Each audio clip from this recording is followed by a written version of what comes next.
Assalamualaikum warahmatullahi wabarakatuh. Salam sejahtera bagi kita semua. Om Swastiastu. Salam kebajikan, namo buddhaya. Hari ini kita akan melanjutkan pertemuan kita, yaitu masih tentang materi pameran seni rupa. Tapi lanjut, sebelumnya kita sudah membahas tentang apa sih pengertian pameran seni rupa, kemudian apa tujuannya, fungsi, serta manfaat pameran seni rupa, serta apa yang perlu saja yang harus disiapkan ketika kita ingin mengadakan sebuah pameran seni rupa. Oke, untuk pertemuan kita ini kita akan lanjutkan materinya, yaitu tentang materi pameran seni rupa. Jadi di dalam materi pameran seni rupa ini akan ada beberapa hal yang akan kita bahas, akan beberapa bagian yang akan kita bahas terkait ketika dalam pelaksanaan sebuah pameran seni rupa, apa-apa saja yang harus kita lakukan atau yang perlu dilakukan saat kita melaksanakan pameran seni rupa. Oke, yang pertama kita bahas dulu tentang materi pameran seni rupa. Oke, jadi materi pameran seni rupa ini kita akan lebih spesifik kepada pameran yang diadakan di sekolah. Jadi pameran seni rupa atau materi pameran seni rupa yang diadakan di sekolah ini terdiri dari 3 hal. Oke. Yang pertama itu pameran seni rupa terdiri dari 3 hal. Yang pertama yaitu ini memamerkan koleksi tugas-tugas siswa yang dianggap terbaik. Jadi kemarin kan jenis rupa banyak sekali, ada seni lukis, seni desain, kriya, atau seni yang lainnya. Jadi di sini semua koleksi tugas siswa itu nanti dipilih oleh guru yang menurut guru seni budaya itu sendiri atau seni rupa itu sendiri layak untuk dipamerkan di dalam sebuah pameran seni rupa. Kemudian yang kedua itu ada karya-karya siswa yang dibuat atas kehendak sendiri. Jadi karya siswa yang dibuat atas kehendak sendiri ini di luar tugas yang diberikan oleh guru saat mata pelajaran yang ada di sekolah. Namun kembali lagi bahwa karya siswa atas kehendak sendiri ini juga harus diseleksi apakah koleksi ataupun hasil karya seni siswa ini layak untuk dipamerkan dalam sebuah pameran karya seni yang diadakan di sekolah. Dan yang ketiga itu adalah hasil karya siswa yang pernah dilombakan, kemudian itu menang, atau setidaknya dia pernah dilombakan, entah itu tingkatnya lokal, nasional, ataupun itu tingkatnya internasional. Oke. Sehingga karya-karya seni siswa ini bisa ditunjukkan kepada seluruh warga sekolah. Oke, jadi dalam sebuah pameran karya seni rupa ini juga nggak terbatas ya. Jadi nggak cuma karya seni rupa yang bentuknya dia dibuat menggunakan tangan, maksudnya menggunakan digambar menggunakan pensil atau dibuat menggunakan tangan, tapi juga berkaitan dengan perkembangan teknologi. Mungkin ada siswa-siswi yang bisa menghasilkan sebuah karya seni rupa yang itu berkaitan dengan teknologi modern. Kemudian selanjutnya, setelah ada beberapa materi pameran, ada 3 tugas siswa yang terbaik, kemudian karya siswa atas kehendak sendiri, dan yang terakhir itu yang ketiga ada memamerkan hasil karya siswa yang dia pernah memenangkan lomba atau setidaknya dia itu pernah diikut sertakan dalam sebuah lomba karya seni. Kemudian yang selanjutnya, yang kedua, setelah materi pameran kita akan membahas tentang panitia pameran seni rupa. Kemarin sudah kita bahas bahwa tujuan dari sebuah panitia itu kan supaya dalam suatu kegiatan itu bisa terlaksana dengan baik, terlaksana dengan lancar.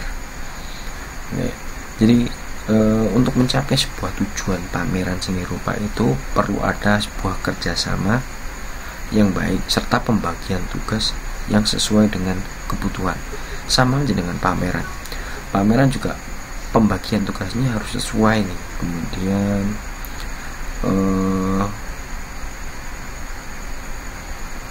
tujuannya untuk apa, panitia ini dibuat untuk apa, diselenggarakannya di mana, kemudian nanti siapa saja yang akan menyaksikan pameran.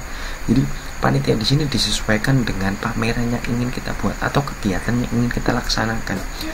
Seandainya kita akan membuat pameran di sekolah, jadi disesuaikan nih panitianya siapa saja, berapa yang dibutuhkan, kemudian siapa saja yang nanti diundang, sehingga nanti untuk mencapai tujuan pameran ini, pembentukan panitia itu disesuaikan dengan kebutuhan tadi. Jadi butuhnya untuk apa? Kalau pameran seni rupa yang tingkat sekolah, berapa panitia yang dibutuhkan, kemudian panitia apa saja yang dibutuhkan itu. Jadi kemudian siapa saja yang diundang, atau kalau seandainya skupnya lebih luas, tentu dia membutuhkan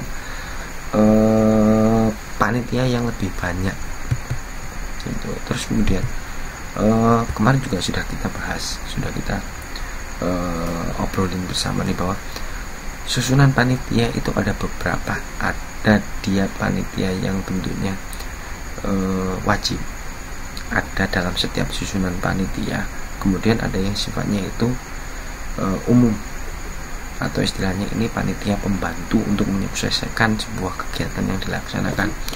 Oke, biasanya struktur panitia sederhana yang ada dalam sebuah pameran, yang pertama jelas ketua itu adalah tugasnya sebagai penanggung jawab. Ketua itu leader, ketua bisa mengorganisir semua anggotanya. Ketua itu harus bijaksana, tanggung jawab, kemudian nggak gampang marah, nggak gampang emosi. Yang kedua biasanya langsung sekretaris, karena kalau skupnya hanya pameran sekolah, mungkin wakil ketua ini sedikit pekerjaannya, jadi sedikit nggak dibutuhkan, jadi dihilangkan saja. Sekretaris, kemarin sudah dibahas, sekretaris ini tugasnya berkaitan dengan surat menyurat, undangan, ataupun jadwal kegiatan, atau bahkan proposal kegiatan. Biasanya yang buat nih sekretaris gitu. Setelah sekretaris, panitia intinya yang ketiga itu adalah bendahara. Tentu kalian sudah tahu semua nih apa tugas dari bendahara. Tugas dari bendahara nggak jauh-jauh dari yang namanya megang uang. Setelah itu, dari ketiga panitia inti ini, kegiatan pameran sekolah yang dilakukan oleh panitia ini membutuhkan bantuan nih, supaya terlaksana dengan baik, lancar dari awal sampai akhir. Ini membutuhkan bantuan nih dari beberapa seksi-seksi, atau biasanya disebut dengan bagian-bagian penanggung jawab tertentu. Yang pertama ada bagian dia mengurusi materi pameran. Contohnya di sini adalah mengurusi materi pameran, mereka yang mengumpulkan karya seni apa saja yang akan dipamerkan nanti dalam sebuah pameran seni rupa. Contohnya seni lukis, seni kriya, seni desain, atau seni 3 dimensi yang lainnya. Nah, ini menjadi tugas pengurus materi, dia mengurusi semua materi yang akan ditampilkan di dalam pameran seni rupa. Yang kedua itu adalah bagian display atau seksi display. Seksi display ini tugasnya yaitu menata ruangan. Kemarin sudah saya jelaskan bahwa penataan ruangan dalam sebuah pameran seni rupa itu nggak asal, bahwa karya seni 3 dimensi letaknya di mana, peletakannya bagaimana, kemudian pencahayaannya gimana, itu harus disesuaikan, kemudian harus presisinya harus pas. Maksudnya itu supaya sebuah pameran itu atau hasil karya seni itu bisa terlihat dengan jelas dan baik ketika ditampilkan. Itu menjadi tugas dari seksi display. Kemudian yang ketiga itu ada seksi sponsor. Nah, seksi sponsor ini biasanya tugasnya itu mencari dana, mencari bantuan, menggalang dana dan lain sebagainya, menyebarkan mungkin brosur, menyebarkan selebaran bahwa akan diadakan sebuah pameran seni rupa. Ini menjadi tugas dari seksi sponsor. Yang ketiga, pembuatan seksi katalog. Nah, katalog ini biasanya dibuat untuk kalau kalian nggak ngerti katalog, yang ngerti majalah lah, itu aja.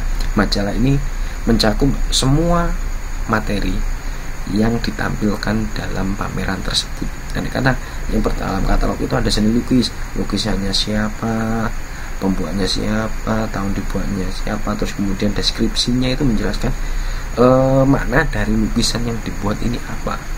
Itu semua tercantum di dalam katalog dan ini menjadi tugas dari panitia katalog. Kemudian yang ketiga itu ada panitia pembuatan label. Kalau katalog itu membuat dalam buku, kalau pembuatan label ini menjadi tugas dari seksi pembuatan label untuk memberikan label pada setiap materi atau setiap hasil karya seni yang ditampilkan dalam pameran tersebut. Kalau katalog tadi dibukukan, tapi kalau label itu langsung di bagian hasil karya seni yang ditampilkan, itu menjadi tugas dari seksi label. Kemudian yang selanjutnya setelah ada seksi label,